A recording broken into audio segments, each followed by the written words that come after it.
Earlier this year, a small independent studio known as Evening Star released a game called Penny's Big Breakaway. It may be unassuming at first glance, but the crew behind this game also created Sonic Mania back in 2017, one of my favorite platform games ever, so I paid attention.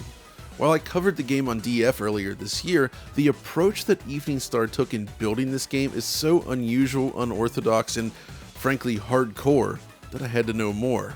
And thankfully, I had an opportunity to speak with several members of the development team to gain insight into their process. This team built their own graphics engine from the ground up. They built all the tools necessary to bring it to life and even leveraged a brand new programming language that until now had never been used in a commercial game. The team faced challenges not unlike the pioneers from the early days of 3D graphics, creating something from scratch with little to no guidance, and the result is spectacular. I'll be your guide then as we explore the creation of Penny's Big Breakaway. So let's jump right in. To understand where a game like Penny came from though, we need to step back to the completion of Sonic Mania. For that project, the team had worked primarily as a collection of independent contractors, but for this next game, they decided to get together and officially launch a studio. It was christened Evening Star, and they wanted to build something they could truly call their own. But Sonic Mania is a very different beast. It is fundamentally designed to push the limits of 2D pixel art side-scrolling action, courtesy of the Retro Engine and RSDK. While Sonic Mania featured rudimentary 3D bonus stages, the team wanted to go entirely 3D for its next game, but this would be no easy task.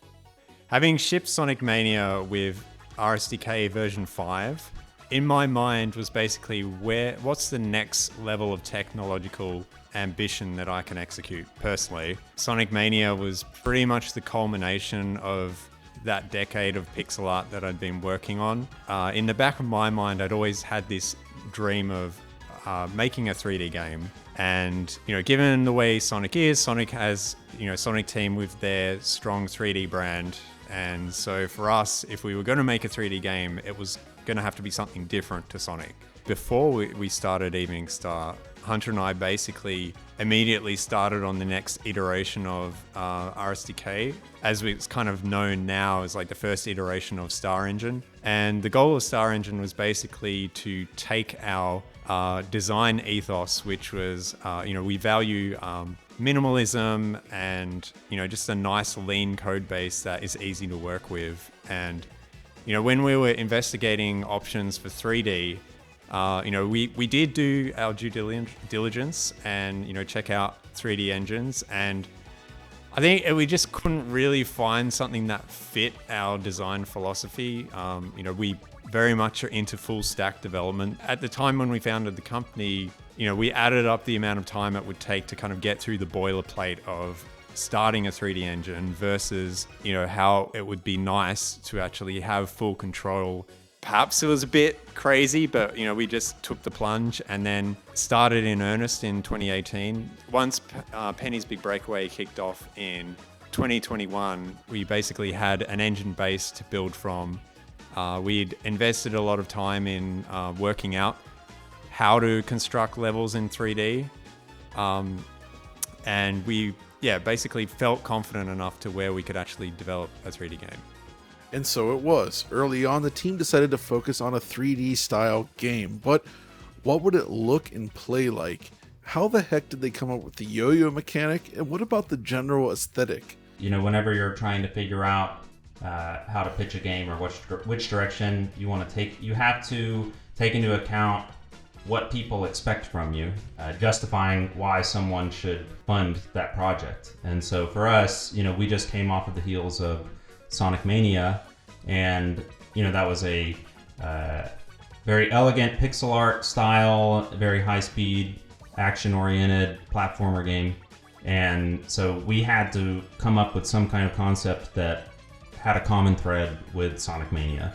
So we kind of knew that we had to inherit some of that DNA just in order to make the pitch in the first place. So you have that, and then you also have the kind of ambition that we've mentioned before, where we wanted to get into 3D. And so, you can either go one of two ways. You can do like a 2.5D side-on game where the gameplay is 2D but the visuals are 3D, or you can just go all in and do a full 3D world.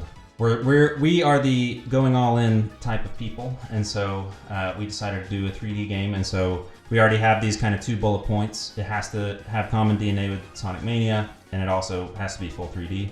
Around the end of 2020, we started pulling together everybody on the team. We were only about 9 people at that point, maybe 8 people. We kind of started doing daily brainstorms, and this was all over the place. And so we had kind of gameplay ideas, we had aesthetic ideas, we had character design ideas. Even before Evening Star, Christian, myself, and Tom had already brainstormed an idea about like a character with a yo-yo, but this was not fleshed out in any kind of meaningful capacity. This is something that we had talked about with other members of the team, kind of on and off here and there, throughout the first couple of years of the company. And once we started brainstorming, it naturally bubbled up to the surface. I think it was Esteban who brought it back during this brainstorming session and was like, oh, well, I know we've talked about a yo-yo thing, a yo-yo based mechanic before. So here's a bunch of ideas of different verbs that you could perform with a yo-yo. And so it was pretty organic how the idea of a yo-yo based character came about in the brainstorming sessions. As we kind of motored on along that track, we started pulling in different influences for the character design and stuff. I mean, we're all hugely influenced by like Treasure and Game Freak and HAL Labs and like all of these legendary developers who were making games back when we were growing up that we were influenced by. Once we basically had the mechanical idea for the game, pretty much the core conceit of Penny and the world of Macaroon pretty much came all together within the span of a month. There was just a lot of rapid iteration, and my approach with characters, like as soon as I have an idea, like I'll just make a really crude sketch in 5 minutes. It's surprising how many of them actually became characters in the final game. So like Mr. Q, Judge Rufus, the Taboo Artist, and Sheila the Sailor kind of were all done in the span of 20 minutes. But then the actual design process between Tom and I to actually get the finalized versions of those designs, that's where Tom's expertise really shone through. Once we had that like general outlay, then we started looking at the like Bauhaus movement in the early 20th century, and in particular Oskar Schlemmer and his triadic ballet, because the costumes in that are like very geometric and very bold shapes, and it almost feels like actors playing the role of an Amiga rendering workstation. It's like, checkered surfaces and shiny orbs, and creatively I just drew that line between that modernist art movement and then the kind of like early CGI movement. That kind of like informed the aesthetic of the game in the back of my mind, where it's like, as opposed to Sonic Mania, which was, pretty much focused on faithfully emulating the fidelity of like a Sega Saturn, where it's like you have a 240p frame buffer, so many colors to work with. Like, we didn't really have those hard limitations on Penny's Big Breakaway. It was more, the limitations we imposed on ourselves were more just due to the team's size and the fact that it was our first 3D game. So we thought, let's come up with a rendering style that makes sense for this game, and one that we could confidently execute. But also by the end of this game, we would sort of like have dipped our toes into the process of 3D and then come out feeling confident enough to kind of go further on the next game. One other aspect of development that's absolutely crucial is the choice of programming language. For games, things such as C++, C#, Lua, and many other languages are available, but Evening Star wasn't entirely satisfied with any of these options and instead decided to try something new. Basically in 2020, I happened to stumble upon the Beef programming language project, and we're just so impressed with what was there. Like, it was pre 1.0 language, but it was essentially a best hits collection of C, C++, C#, and Swift. I thought, well, I wonder if I can like retrofit this into our engine. And so I did a quick test and found it was surprisingly easy to kind of hack into the engine. And at that point, I was like, okay, I'm sold on this language. And I pretty much like spent the day just like gushing to Hunter about it, saying like, we got to go with this. Oh, I was super resistant too. I mean, I was like, I think one of the trickiest things as a programmer is the risk assessment aspect, where you always want to use something that's road tested, and you want someone to have gone down the road ahead of you and fallen in all of the pitfalls, so you don't have to eat dirt yourself. And so, Christian finds this language. He's like, oh, it's everything we want. It fits the bill in every way. And I was like, has this ever actually been like used before in a commercial project? Because I had never heard of it. Even though it looked really, really nice. Like, if it does what it says on the tin, then everybody would be satisfied. I think after that we gave it a try, and Christian started like coding up some bindings just to demo it. So once we got kind of a proof of concept working, I was like, okay, I think we can work with this. And then, the next frontier was, of course, supporting it on consoles. Yeah, it was ultimately a great decision, I think. And then now we've become the first commercial game to ship with Beef programming language. So at this point, the team had decided to go fully 3D. They had a programming language, a visual design language, and concepts, but how would it all be brought to life? That's where we go next. The world of Penny is a beautiful, inspired place, a playground composed of strange shapes and colors. But getting to this point was no easy task, and fundamentally, this team mostly had experience in creating 2D side-scrolling games. 3D is a completely different ballgame. In building such a game though, one of the most important elements comes from empowering your designers with the tools necessary to craft whatever springs into their imagination. And with such a small team, solving this became a priority for Evening Star. In the past, our team has basically used tile maps to design all our levels, and going into 3D, that obviously is not really an approach that is feasible for the type of gameplay that we want in Penny. Like, obviously tiles, probably the closest analog to tiles would be something like Minecraft, and for Penny we have a lot of slope terrain and kind of unique winding paths and stuff. And so one of the first goals as engineers was basically to work with the design team to come up with a workflow that was easy to use and ideally could be continually iterated on during testing. Because one thing that was really important during our previous game's development was the ability to tweak terrain angles and shapes during playtesting. And traditionally in 3D games can be a bit of an issue because typically the process is, you start with what's called a white box or a gray box, which is essentially just, blocking out the gameplay and making a mesh that represents the gameplay of the level. And then that gets sent to the environment artists, and then they create a pretty version of that. And then that essentially becomes locked once the art is created.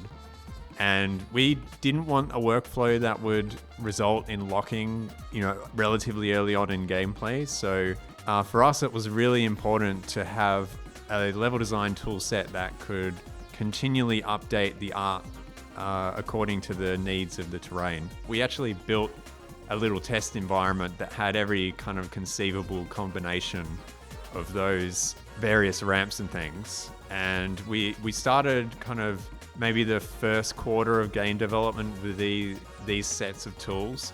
And then, once we had that initial set of, that initial round of the shape layer, we then basically went back and did another extension to that, which basically we added the concept of shape modifiers. So you could bend and twist to create more kind of angles. Like you could create interesting shapes like twisted paths, sandbanks. The lathe tool basically allowed you to extrude a two-dimensional shape kind of in a circular fashion. So that was really handy for creating like little hills and valleys and stuff.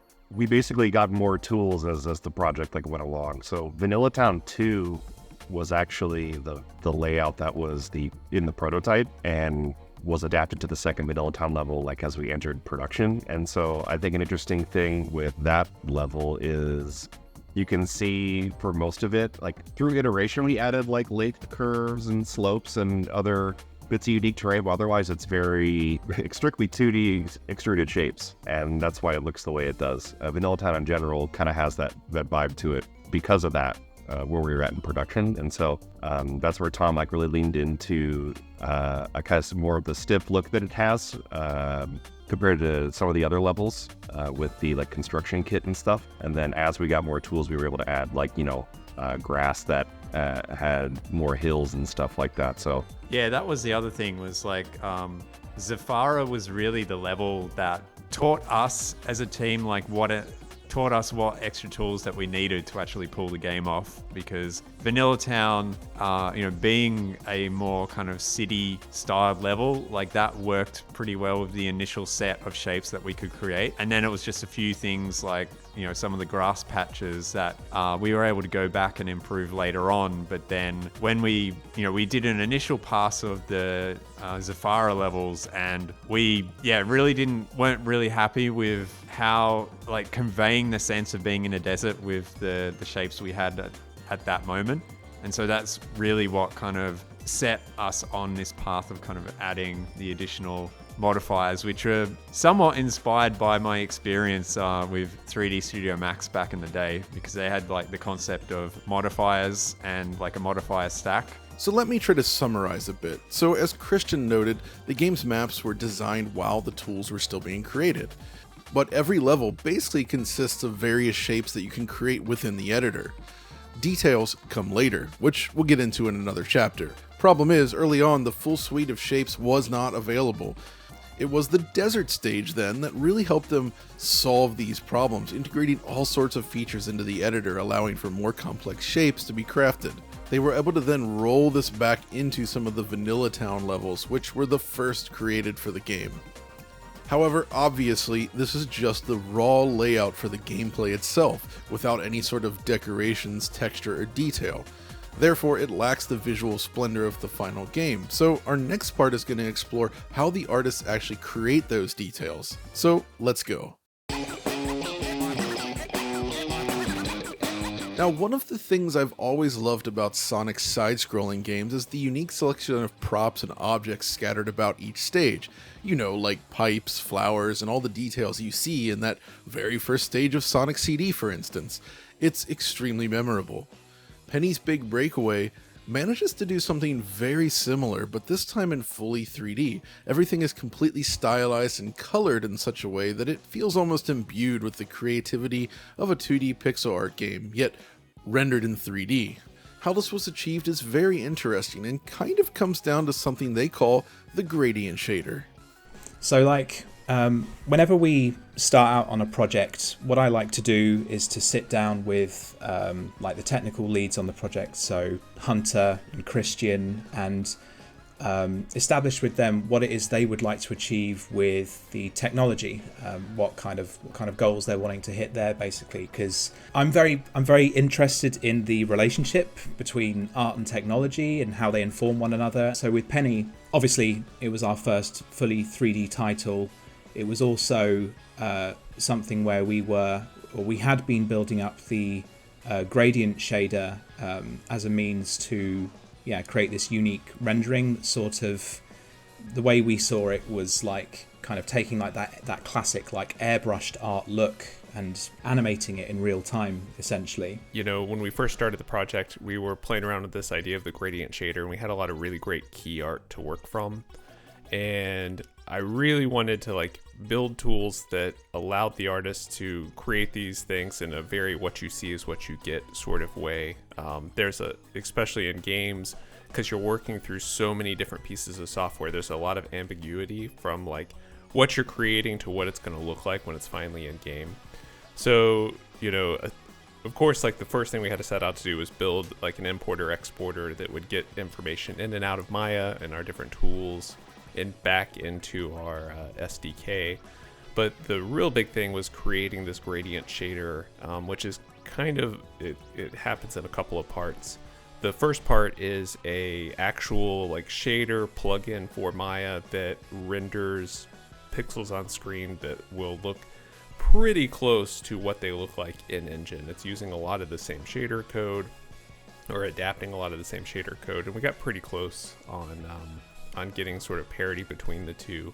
And then the second part was building the gradient editor, which is like sort of a fully functional editor for creating these shaders in Maya, so you can see them, assign them to objects, and then finally export the data into our SDK. It's a form of impressionism, really. Like, we're trying to imply just with these different color values on a essentially a one-dimensional line, we're trying to convey different material properties of surfaces. So, you can put any colors and as many, well, maybe not infinite amount of handles, but as many handles as you like to create this, this interesting gradient. But if you place them in a certain way, you can create the impression of, like, say, a modulation of like specularity. So if a surface is either more shiny or more matte or high gloss, that sort of thing.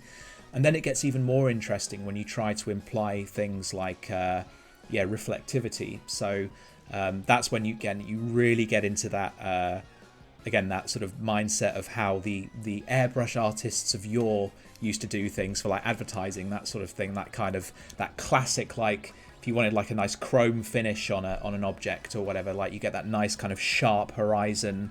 I suppose one last thing to say as well that it's quite prominent here as well with this plane is we've got like the fog gradient as well. So again, whereas fog in other games might be just it might be it's in its own shader or something, volumetric, whatever. Here, like, again, it's just another gradient. So again, very artist driven.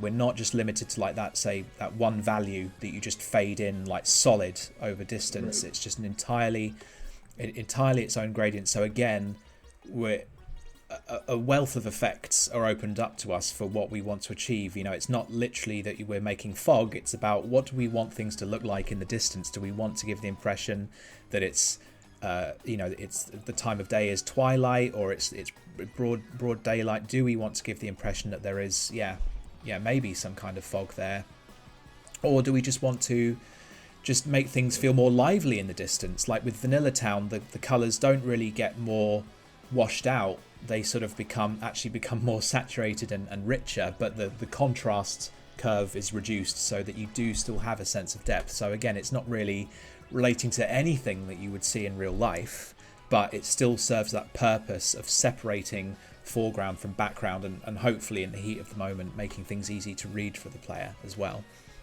So the gradient shader is basically used to create all sorts of wild colors and combinations on objects and textures, while offering a simple workflow to the artists.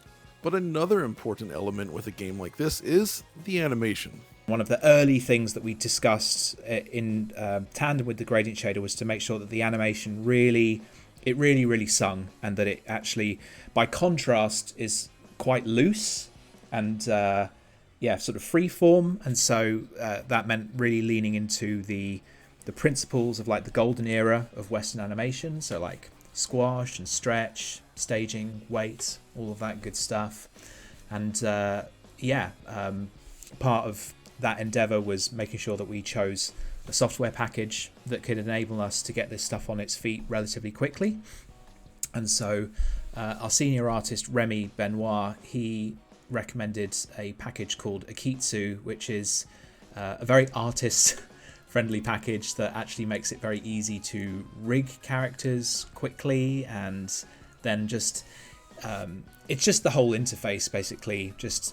It just allows you to get the sort of the nuts and bolts of a character animation up on its feet quite literally, quite quickly. To sort of come back to like the artistic thrust of our choices with the animation, like we wanted to make sure that yeah, we were really leaning into that like squash and stretch, that things like felt nice and bouncy to counteract the very almost like computationally like sort of organized look of the scenery and all that stuff.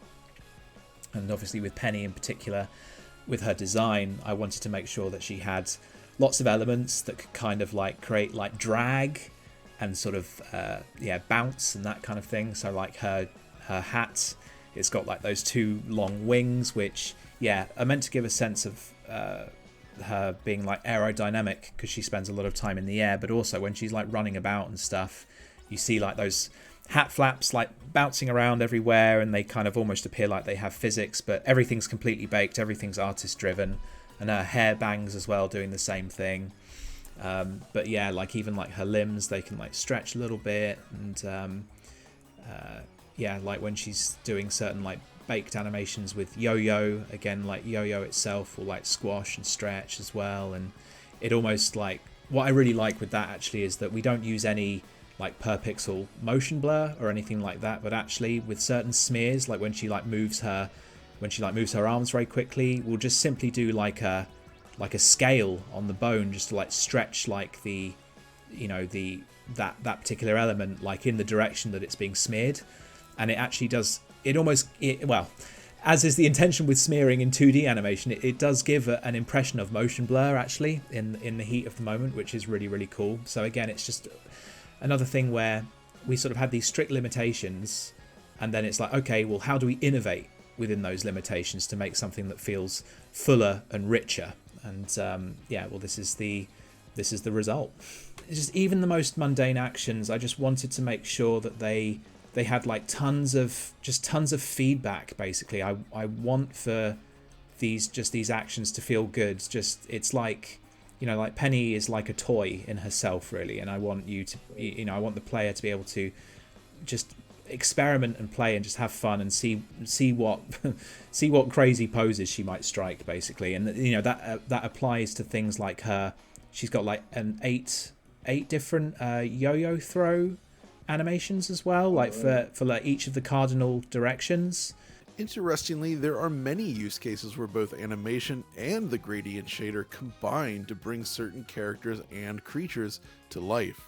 Yeah, so the gradients do like a ton of heavy lifting, of course, to create that sort of the material property, if you will, and the lighting. But then we also use just straight up vertex shading to, well, as you can see, create like ambient occlusion as well. Yeah, so with this particular mesh, this one's interesting because a lot of the vertex shading we did, it was just done by hand, and it was very simple, like with that plinth at the bottom where it's just like a straight, again, another form of gradient. And I was very adamant, particularly with like simple faceted like cubic shapes like that. I was always like, right, we need to have vertex shading on there, because if you don't, the surface just looks flat. There's no nuance to it at all. If you just add some there, you'll get that kind of, you'll allow the gradients to sing, basically, and they will, show a bit more like kind of color nuance, that sort of thing. Otherwise it would just kind of look like a flat Lambert shaded cube and be a bit boring. The only textures we have on this particular mesh are the marble texture on the plinth, and that's it.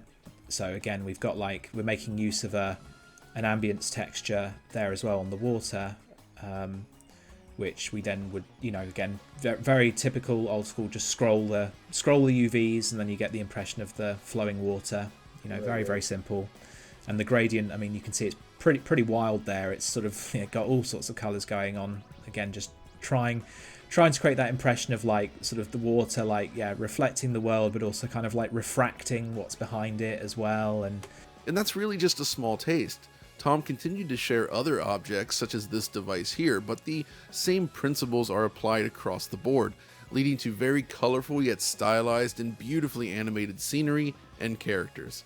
We even got a look at the game's world map in model form, and as the name implies, it is indeed macaroon shaped. Now at this point in the video, you should have a good idea of how the basic levels are sculpted and how characters and objects work, but what about the actual process of adding those details to the level? This is where things get a little crazy.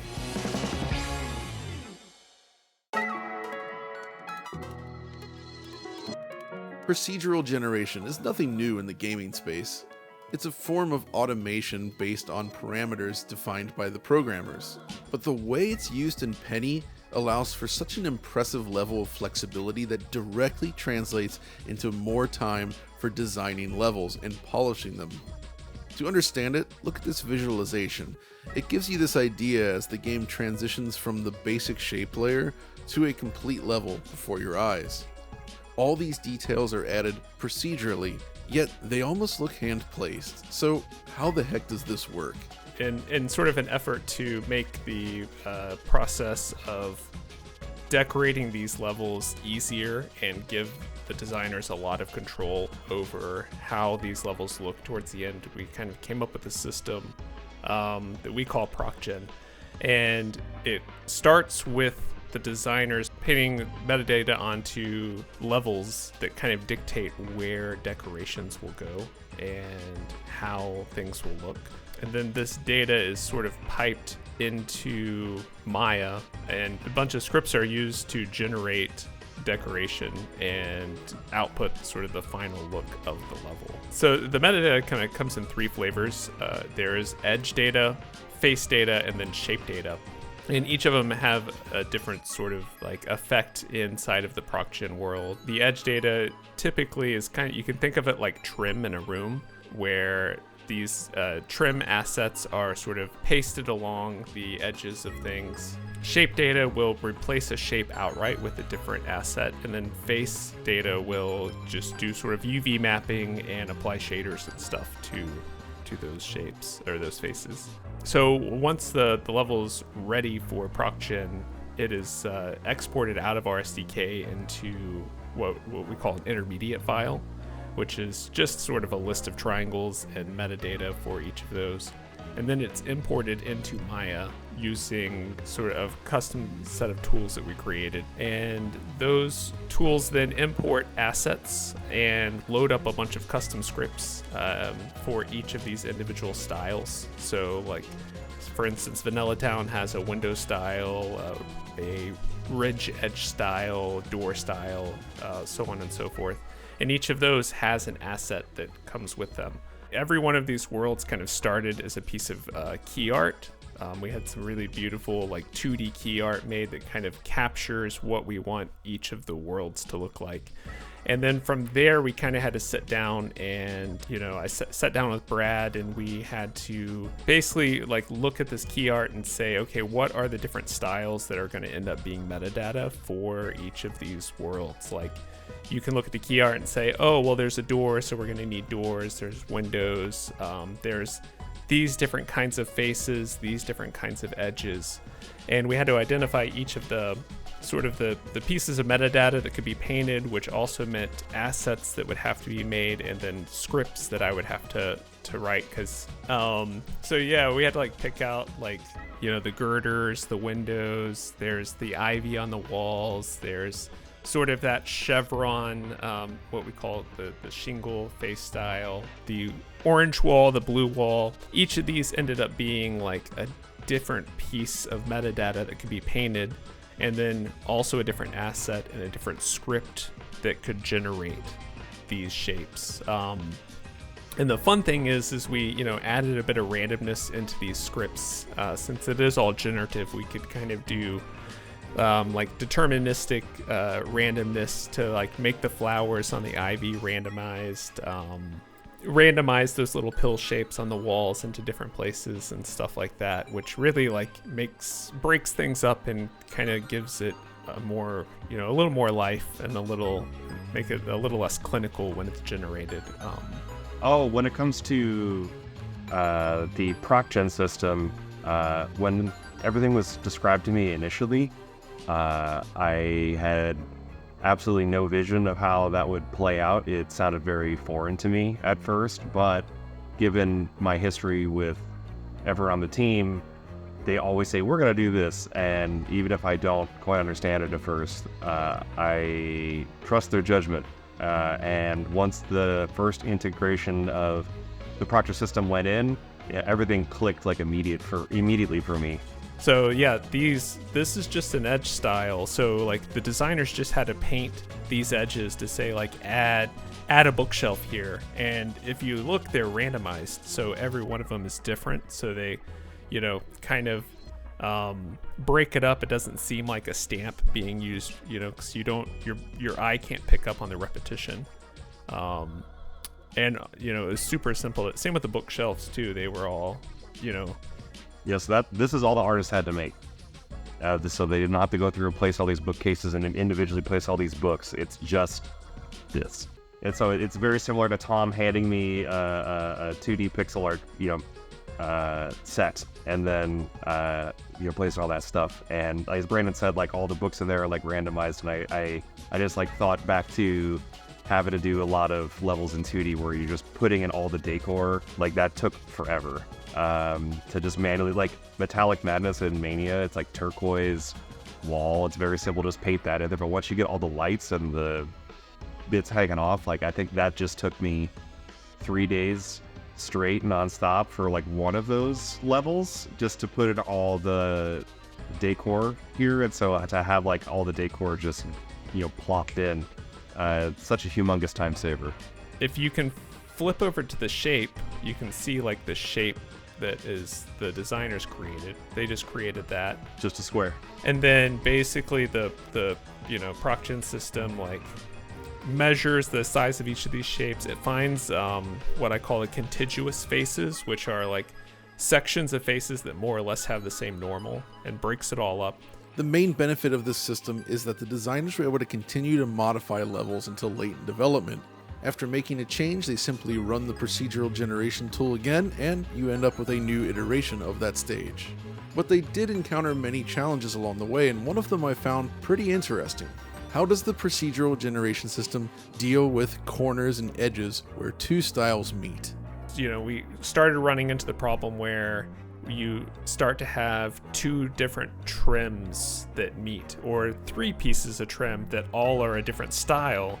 And it was only considering like all the shingle ridge, all of the corner bricks, all of this cheese ridge, and it needed to basically we had to have a more complicated system that took every piece of edge across the entire scene of every kind of style, found the points where they all met, and then come up with a heuristic that says if this piece and this piece meets, which one wins, which one takes the corner, and which one gets cut, and so the third system ended up being pretty complicated, with a pretty complicated rule set for each style, because designers had certain wants where they were we want the girder edge to always cut a corner block, we don't want it the other way around because it looks weird the other way around. The corner blocks, those are an edge style. The Swiss cheese there is an edge style, but also the sort of paneling that goes along the wall is an edge style as well. And where all three of these meet, we have to decide what cuts what, how does it all fit together? So that's kind of the gist of it then. This procedural system they developed wound up becoming one of the key features enabling such a small team to create these large, complex stages within a reasonable amount of time. But now it's time to move on to our last beat of the video, and here we'll dive into important details such as data compression and the challenges of optimizing a game like this for the Nintendo Switch. It feels like games these days are becoming increasingly large, occupying more and more precious space. But for Penny's Big Breakaway, Evening Star wanted to keep that footprint small, like 2 gigabytes small. Unfortunately, early on, they were faced with quite a challenge. We were kind of operating under the assumption where it's we want levels to be maybe about, 16 to 32 megabytes big. When you develop these things, you kind of work with small, beautiful corner test scenes and, everything's hunky-dory. And then, of course, you do it on a full level and, what I kind of affectionately call big data.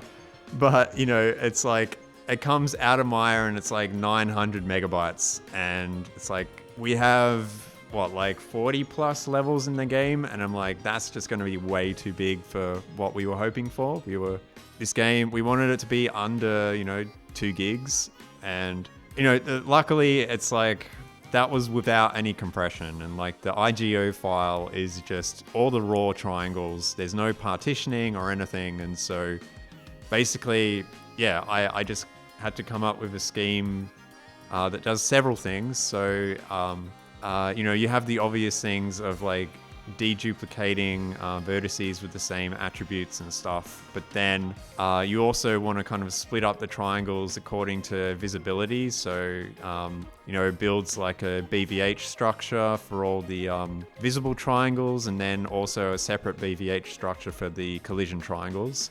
So yeah, basically every single vertex attribute type, I picked a compression scheme that seemed to make the most sense for that data type.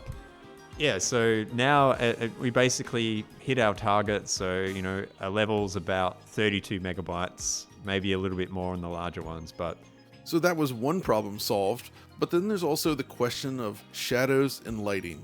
Our approach to lighting and shadows required a lot of iteration. During pre-production, we evaluated both stencil shadows and real-time dynamic shadow mapping. For our first prototype, we used dynamic shadow mapping because it didn't require us to make a lot of extra assets. They were pretty easy to get going, but they had a lot of drawbacks. First of all, there's a cutoff point in the distance, which is not desirable.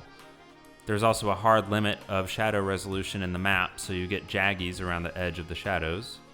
And there's major performance implications when you start moving into larger texture sizes for those shadow maps. We were using the same shadow for environments and objects, which was not great because the environments benefited more from a diagonal light source, whereas the game objects required a straight down light source. So we decided to split them out, keep object shadows as dynamic shadow maps, while moving environment to baked shadows. After that, we started trying to find a suitable light mapper for baked shadows. We tried the Turtle light mapper in Maya, which is CPU based, and it was taking 6 hours or more to run a single level. This wasn't really reasonable for our design team because they have to bake the levels a lot when they're decorating them. And so we were trying to find ways to get the bake time down. Christian came across a blog post where a graphics engineer, Mr. F, was building a GPU-based light mapper that used CUDA. Luckily, he also made it available on the Unity Asset Store, and it's called Bakery. We reached out to him, and he worked with us to license Bakery and integrate it with the RSDK. Once we got it up and running, it was really great. The results were high quality, less noisy than what we were getting out of Turtle, and the bake times went down to about 10 to 20 minutes per level, down from 6 hours. So this also allowed us to gain other features like ambient occlusion, which were a great benefit to the overall look. And so that was a big win. Shout out to Mr. F. Please give Bakery a try. It's also a really cool example of taking an old school technique and giving it more power with modern tech. Eventually, we started optimizing for the Switch. Christian had to rewrite the renderer to be forward instead of deferred. And we still had this dynamic shadow map pass that we were doing for the objects, and it was taking a lot of frame time. So in the end, we ended up changing the objects back to stencil shadows. And then now that we had most of the content in, we realized that the shadows could most of the time just be squares and circles. But we had some special shadow meshes for like Penny and Yo-Yo that were kind of blobby, stylized meshes which loosely matched the characters instead of using very literal wraps of the original meshes. So what we shipped with was a combination of baked shadow maps for environments powered by a GPU light mapper and stencil shadows for the game objects. Speaking of Switch and optimizations in general, Christian had some thoughts to share on that process as well. Originally, we programmed this game with a deferred renderer setup, but then pretty much going to make the game either run at a much lower resolution or 30 frames a second, being our target on Switch. And, even though we released it locked 30, we did want to, have the possibility of running the game at 60 on Switch. And, that was the dream. So probably a third of the way through development, I, converted it back to forward rendering. And then a big thing with mobile hardware is just the fill rate. And so one of the major kind of tricks we used to optimize the game was to exploit the stencil buffer a hell of a lot.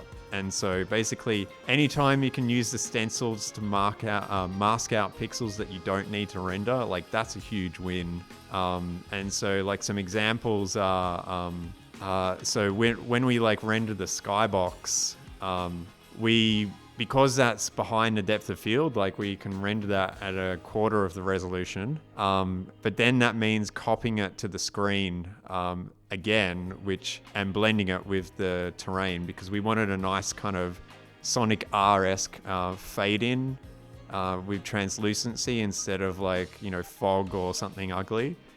But then, we don't want to do full screen transparency because alpha blending, as you know, on mobile hardware can be quite expensive. And so, the stencil buffer is a great thing because you can basically mask things and also in conjunction with the depth buffer, you can basically mask it so that only the kind of affected areas of the level that are closer and, far away in the distance, are the only parts that need to render that crossfade effect. And so we kind of broke up a lot of render passes into like opaque passes versus translucent passes. And so we only render the kind of minimum amount of translucency that's required.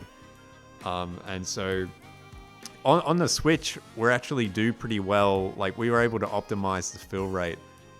And so, that's why the game, runs natively in both configurations. We did try dynamic res to improve the performance, but that actually wasn't where the majority of performance challenges lied. It was with the actual geometry itself, because with the Proc Gen system, earlier iterations generated more triangles, and so it was a constant sort of challenge to get the triangle count down for a mobile platform. And so I think we are definitely, with the games going forward, it's like we have the knowledge of where our bottlenecks were, because I was able to optimize other things like instancing. There was some tricks where kind of reducing the amount of reads from the vertex streams and exploiting the fact that it was faster to read matrices from uniform buffers or shader constant buffers, just little things like that where it's maybe 2 milliseconds faster to do it one way than another way. We kind of just tried a lot of different things and then added up that's a win, write it down in the book. And then we basically, Vanilla Town 2 was always our test world because that was a really heavy world in terms of geometric density. And I think when we first had that running on the Switch, it was running at 6 frames a second. So that kind of made me kind of cry a bit. I was just oh man, we got a long way to go. And so as we kind of implemented all these various optimizations, it kept getting better and better. We'd get to the iconic kind of start scene and I'd look at the frame rate profiler, and yeah, we basically eventually got it to the point where if you run the latest patch, I think in docked mode, that opening scene now runs at 60 FPS, which is lovely. Well, you made it. That was a wealth of information from these guys. And if you're listening to this right now, you saw the whole thing. Congrats. The key takeaway for me is that there was a lot of ingenuity here that I found really interesting and exciting.